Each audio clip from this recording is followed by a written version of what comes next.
나오네. Yeah, not working. 이제 제 영상을 이제 인트로부터 해서 지난 8부까지 쭉 보신 분들은 이제 아시겠지만 이 모습을 이제 좋게 보시는 분들도 있고 또는 안 좋게 보시는 분들이 분명히 계실 거예요. 뭐 사람들이 이제 보는 시각은 다 다르니까. 제가 이제 지난 시간에서 이제 필리핀이 이제 후진국인 이유와 그리고 이제 필리핀 서민들이 가난할 수밖에 없는 이유, 그 근본적인 이유에 대해서 제가 이제 영상을 남겼었는데,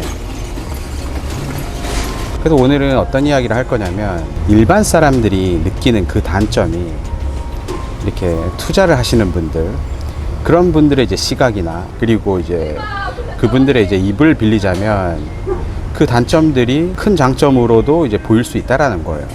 처음부터 조금 개소리 같죠.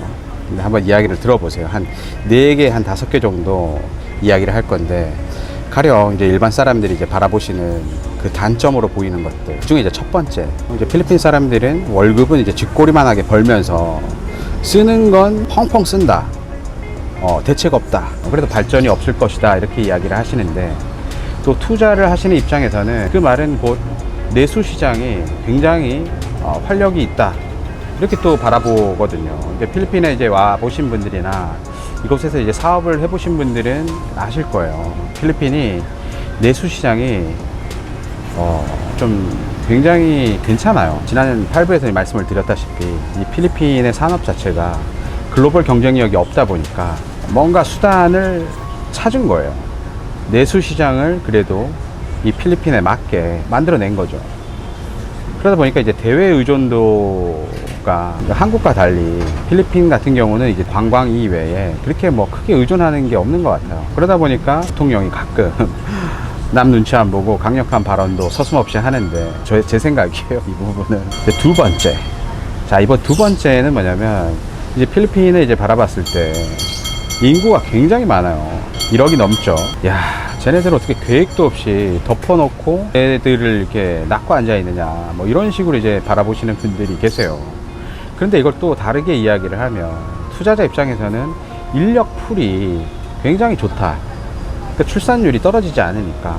그리고 세 번째는 이제 가끔 이제 분들이, 야, 나라가 이제 망하려고 하니까 반대예요. 필리핀이 외환 보유액이 상상외로 높아요. 한 1,000억 달러 정도가 되거든요. 이게 어느 정도냐면 이 집계가 가능한 190개국 중에서 한 27, 8위 정도. 이 등수 밑으로 어떤 나라가 있냐면 뭐 스웨덴, 덴마크, 뉴질랜드, 캐나다, 북미 선진국이라고 불려지는 이런 나라들이 필리핀보다 외환 보유액이 훨씬 더 작아요.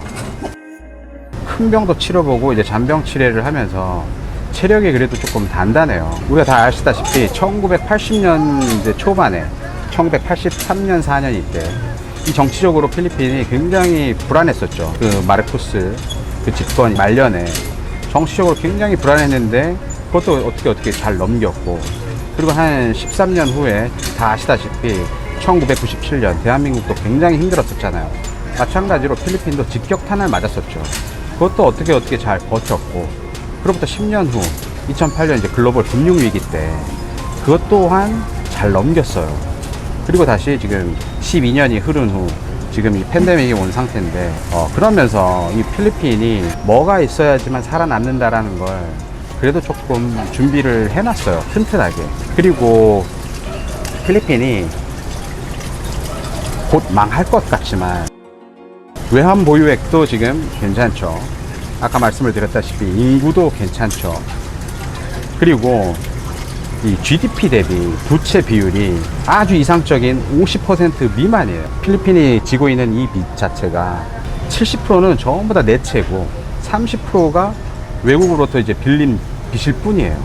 그렇기 때문에 필리핀이 외환 보유액도 괜찮고 내수도 좀 탄탄하고 건전성이 있고, 그리고 근 한 7, 8년간 이 경제 성장률이 뭐 미국이나 일본이나 유럽 같은 경우는 한 1%대에서 한 3% 요 사이에서 성장을 하거나 이제 못하거나 이걸 계속 반복을 했는데, 이 필리핀 같은 경우는 그 레인지가 한 6%에서 한 8% 이 사이에서 계속 꾸준한 성장을 해왔어요. 그리고 또 하나가 이제 뭐냐면, 사실 은행이 돈을 버는 구조는 여러분들도 다 아시겠지만 예대 마진으로 이제 돈을 버는 구조잖아요. 그렇죠?